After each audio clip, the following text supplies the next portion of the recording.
Good afternoon. My name is Bob Edwards. I'm from Forum Heritage Services, who've been lucky enough to work on farmsteads across Kent for the last few years. It's been an absolute delight. We're based in Dorset, so to get to know the Kent landscape has been absolutely fantastic. Now, Kent farmsteads, more than the sum of its parts. I've worked with building conservation for quite a long time now, and I've found, as coming into buildings as an archaeologist, I found that sort of buildings, professionals generally think about buildings one at a time. And what we want to do is to think about farmsteads, and it's slightly different, and it's a different approach. So I want you to think about the Kent farmstead. Imagine a Kent farmstead. Now, Jeremy's given you some clues already. He's shown a few farmsteads in his pictures, but imagine a Kent farmstead. Maybe you're thinking something like this, or this, or perhaps this. Well, if that's what is in your mind, then you're thinking about buildings. So I'm thinking about this. And I'm also wanting to get you to go even further away to think about something like this. We want you to, in this exercise, move right away from the building. Come out into the landscape and look back at your farmstead. Think of farmsteads in their landscape, in their context. I mean, people talk about reading the landscape. For me, I would say that the farmsteads are the punctuation marks of the landscape. They're crucial. They're an integral part of it, and how we understand it, how we perceive it, how we see how it's developed. There's a relationship between those two, which is really, really important. And so we're asking you to step back and think about the whole group. So if you're thinking about converting this, I don't want you to start standing this close to it. Okay, the whole thing is about moving away from that close view. All right, I've got farmstead. Right, I want to convert that barn. Right, what can I do to that barn? What mortar should I use? You know, what sort of brick can I start placing in? Getting into the tiny, tiny detail, which happens in planning and conservation far too often. Farmsteads and farmstead plans, it's not a new idea that we've been, a method we've been using in Kent and across the southeast of England, in West Midlands and certain areas up north. People like William in North Wales was using plan type as a key way of describing farmsteads across that area. J.C. Peters, he's the guy who wrote the Little Shire book on farm buildings. When he did his PhD in Staffordshire, he thought about farmsteads, plan types, very early on. But if you go to probably the standard book on farm buildings, Brunskill, chapter 6. You know, he goes straight in. Let's do barns, granaries, everything. You know, the sexy buildings, and the farmstead itself is something which gets a chapter way back, and he doesn't really address it very well. Most of what he actually shows as farmstead, talks about farmsteads are just buildings, they're combination buildings. It's not something that's been particularly promoted as a way of trying to understand. The typologies we have here, again, were largely already set. We have 3 basic divisions we're talking about down in the southeast. Above the solid line there are the courtyard groups. Probably what everybody thinks of a farmstead. It means if you have to draw a farmstead, you probably draw a courtyard, buildings set around a yard area. But they can be subdivided into what we call the loose courtyards, where you basically detach buildings, regular courtyards, which are more planned and thought out. Down this bottom left there are the dispersed plan groups. Jeremy showed you an example where the buildings seem to be sort of scattered around. Before we started mapping in the High Weald, we only had a dispersed plan category. When we mapped in Hampshire, we had just dispersed. So a farmhouse and 1 or 2 buildings scattered around. The first farmstead I looked at when I started mapping the High Weald, I hadn't got a clue what was going on. I was using the first edition 25-inch map, and I hadn't got a clue what was happening. I couldn't tell the difference between buildings and yards, what building was what. And I had to come across the next weekend, and actually go to that farmstead and have a look and try to work out what was happening. And very soon we realised that actually in the Weald, there was greater complexity in these kind of scattered groups than just dispersed. And we've defined 3 different types down there, which I'll describe in more detail. Down in the bottom right here are sort of linear plans, which are really rare in the southeast. We don't have a longhouse tradition in the southeast. So if we were in Dartmoor, up north in the west, we get linear plans. You know, they'd be up top, one of the main things. and also the L plan where there's a house attached, working buildings, and it turns an angle. Not something we see down here very often. There are a few examples, but they're quite rare. Jeremy mentioned that the methodology, just to recap, we're using the 25-inch Ordnance Survey second edition because, one, it's clarity. I use the first edition, 25-inch first of all, and you just get squares, unshaded. And if you've got small buildings and small yards, you can't tell the difference. The second edition hatches the buildings in, so it's nice and clear. They show the open-fronted buildings with a dashed line across the open front, again, so you can understand how buildings are orientated, which is quite important. So we use that as our baseline. Now, that is just a point in time.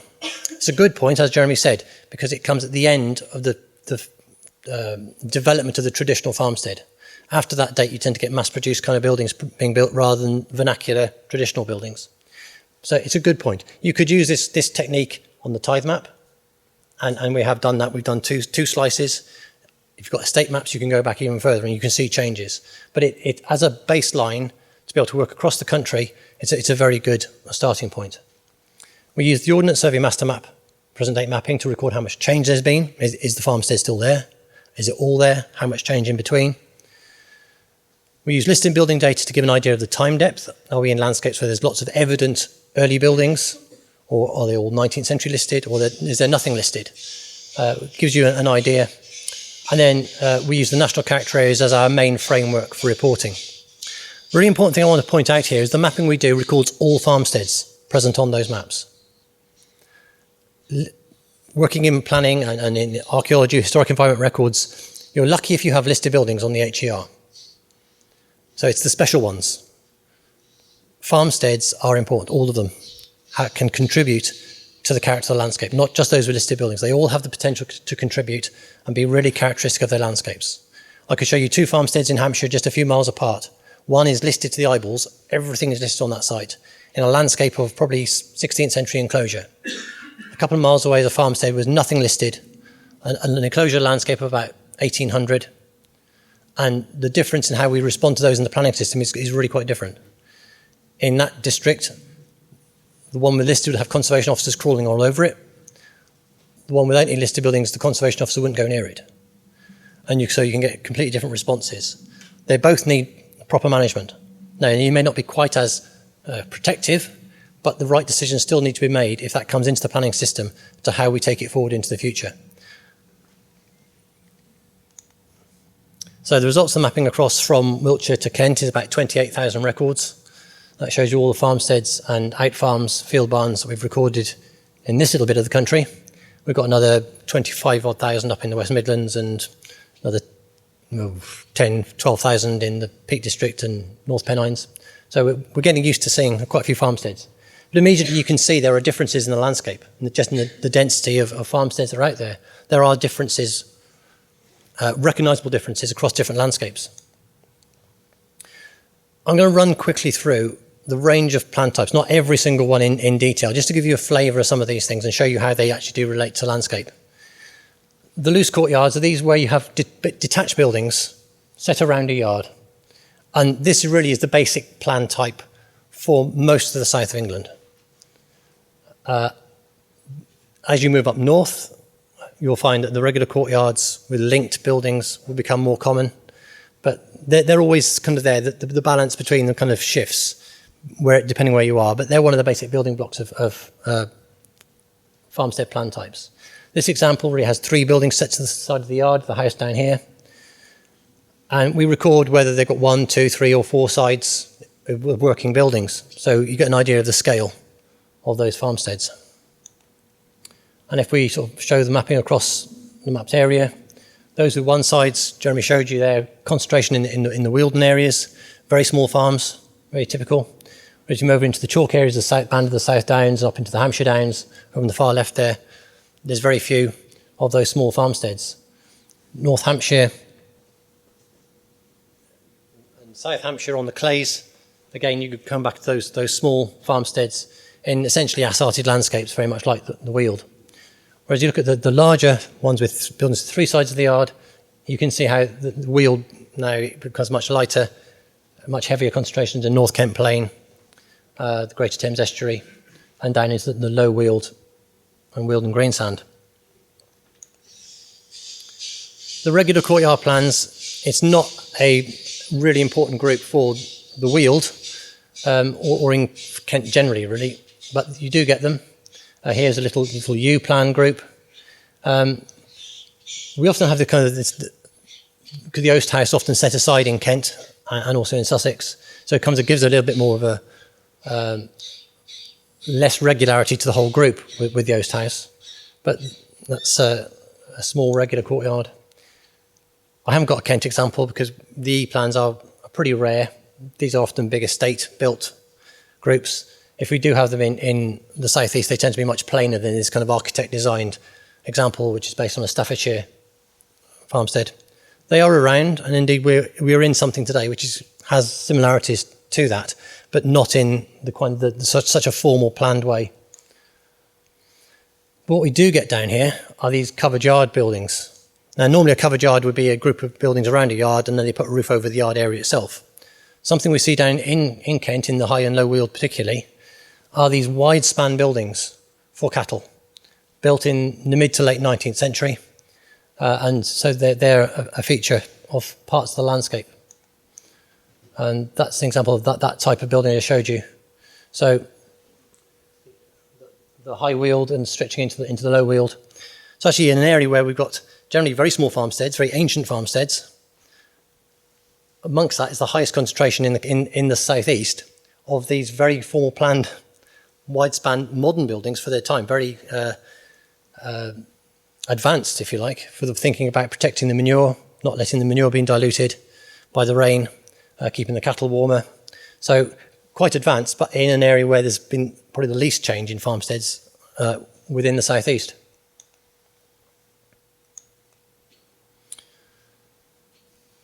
Now this group here I'm calling the regular multi-yard, not because it's regular in terms of the way it's planned in terms of the buildings, but it's the yards I want you to look at here. We've got a whole series of yards. You see how they're all set out regularly.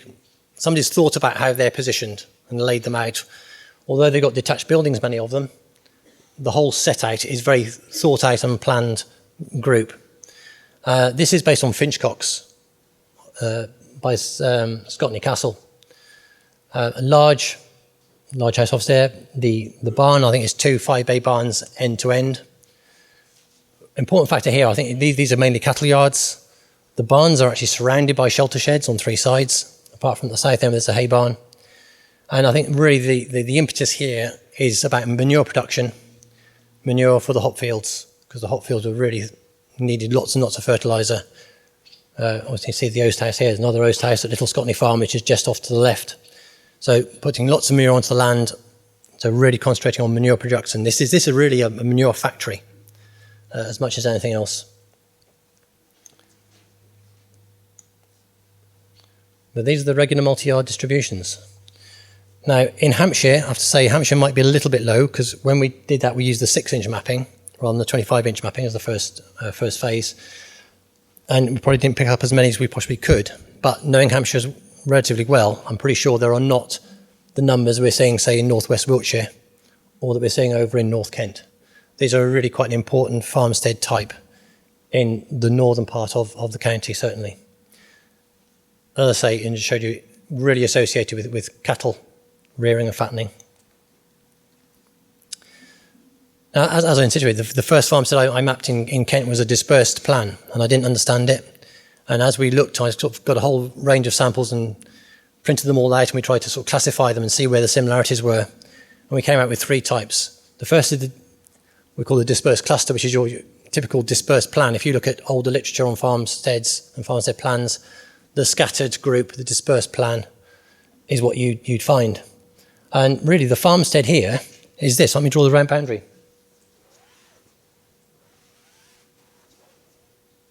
There's the farmstead.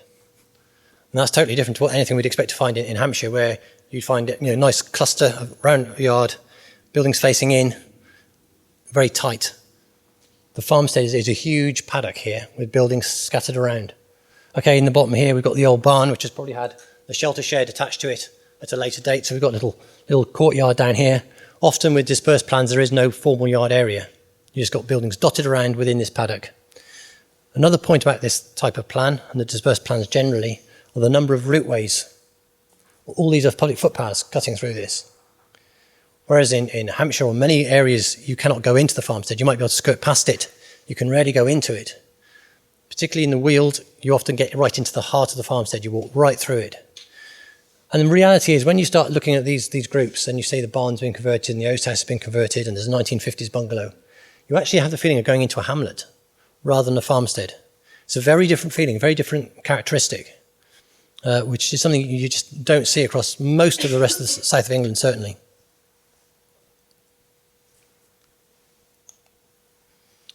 And just to prove the point of how important they are across Kent, the dispersed clusters. When we did the High Weald, the mapping we did was the High Weald, West Sussex and East Sussex. We didn't move northwards into Kent. And we saw how the distribution dropped off as one came out of the Weald down to the South Downs. And we expected a similar drop-off as we moved north. But the concentration remains really, really strong. And as we've looked at farmsteads, gone back to, say, tithe maps and earlier maps, we can see that the dispersed plan is something which really is Kentish. And these plans are often larger. We've got a little scatter, say, around the New Forest. They're a different beast. They're a commoner's cottage with maybe one building just set itself to one side. Whereas the one I just showed you is actually quite a large farmstead. It can have a number of buildings. They can often be quite high status. And they often retained that dispersed cluster plan right into the 1900s and beyond. So there is something about Kent which is like the dispersed plan. Now, if we go back to the tithe map, we could probably double that number. Now, a lot got changed through adding buildings to an earlier barn and reorganising the farmstead, and we can see in this site that some reorganisation has happened in the period we're talking about from about 1840 through to 1900. And that happened on a lot of Kentish farmsteads. So this only represents a part of the pattern of what was happening. But it is a very strong characteristic. This is another multi-yard, whereas the regular multi-yard, all the yards were nicely aligned and set together in a group. This is a dispersed multi-yard. So here we've got 1, 2, 3, 4 yard areas scattered around at least. The oast house off to one side. So again, a very large farmstead in terms of area, the area it covers, massive compared to almost anywhere else in England. These farmsteads are very big areas, often quite small buildings, but they're covering a big site. And there's something which, again, is very, very Wealden in its distribution. Again, we're seeing them up in the northwest of Wiltshire, up near to the west of Swindon there. Again, the cattle rearing being a really important part, whereas in the Downs, far less important. And then the third type is what we call the dispersed driftway, where the buildings are set along a trackway. So again, the importance of the routeway through, we'll come right through this. Often you get buildings actually set within the routeway, so that's what you can count as the trackway. That's almost the sort of the public right-of-way through. So buildings actually set within that and alongside it. Again, lots of yards. This is a bit of a hybrid. It's got lots of things going on.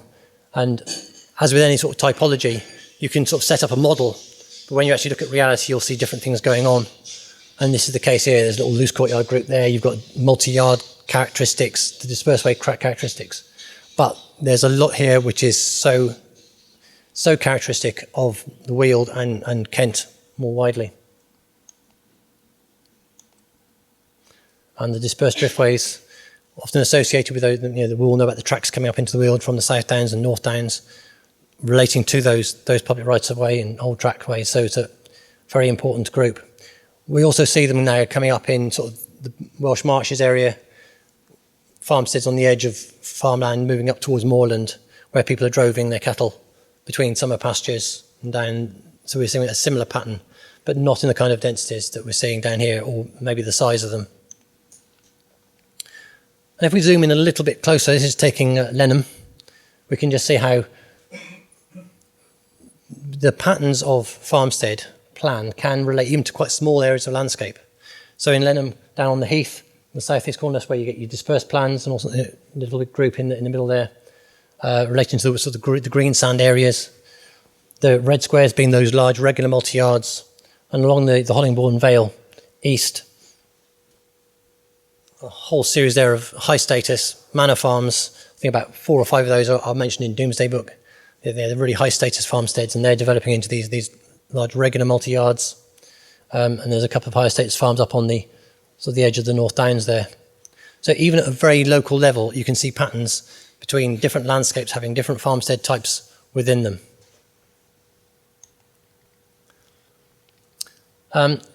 This little example, which will probably turn most conservation officers' hair grey. A Kent farmstead. This building here was blown down in the gales of the late 1980s. All that was left was the ragstone plinth in the ditch there. It's been completely rebuilt. They used the old brick on the outside and a nice white brick on the inside. Brand new roof. The guy wanted to convert it to residential use as a live-work unit, and the local authority said, no, can't do, it's not important. It doesn't matter if it goes. So we looked at the farmstead, and it was one of these dispersed multi-yard types. There were 3 or 4 different yard areas, and this is a little cattle shelter shed serving a yard down here. You can see the oast house at the far end there, that's the other edge of the farmstead. The building just jutted out to the left of the lamppost. Could be a converted building, or it could be a completely new build, it's hard to say. But there is a farmstead, and it does have some character, and this is as you come up along the lane, you get the sense of you coming to a farmstead and the edge of the farmstead, and similar the other way around. So we presented the evidence based on characterisation that actually if we lost this building, it would erode that farmstead character. Although it's modern and the building is not of special interest, there's no harm in keeping it, but there would be harm in losing it. And the inspector agreed completely. So that was a nice decision we got, which shows that understanding what you're dealing with is important. The conservation officer said if that was part of a courtyard group, he'd probably say yes, which shows maybe there's the lack of understanding of the different plan types. And often in these different plan types, there are different solutions. Even if you've got the same building type, the solutions and the way you might take that into the future can be really quite different. And one of the things we found is with the dispersed plans particularly, they often have an awful lot of capacity for doing new things. And that's one of the things which both the High Weald and the Kent Downs AOMBs have picked up on. That these sites, I've shown you like pristine examples with all their buildings as they were in about 1900. Often what we've got today have lost maybe 50% of their buildings. They've got lots of new sheds put in there. And so if we're thinking about where can we put some new buildings, these sites do have capacity. Now, obviously that's always been without the planning system. It's been very frowned upon. And when we were doing this work, we were really realising that there was potential, there was capacity, but policy didn't allow it. And we didn't guess that permitted development rights would be the answer. We expected a change, but not quite the change we may get. So what we don't want to do is get what we get on the top there. This is a Wiltshire farmstead, luckily not in Kent, where there was a little 19th century L-plan range, and they just basically built a housing estate on the other side of it. Sorry? 2 minutes. Good, I think on the last slide. So that's not the right answer. So understanding plan type, understanding character coming down also to the materials, form, scale. Try to avoid that. I've no problem with that side of the yard being developed for housing, only maybe it should look a little bit more like what's going on down the bottom there. I wouldn't say it's absolutely perfect, but it's much, much better than the example on the top. I hope you'll agree.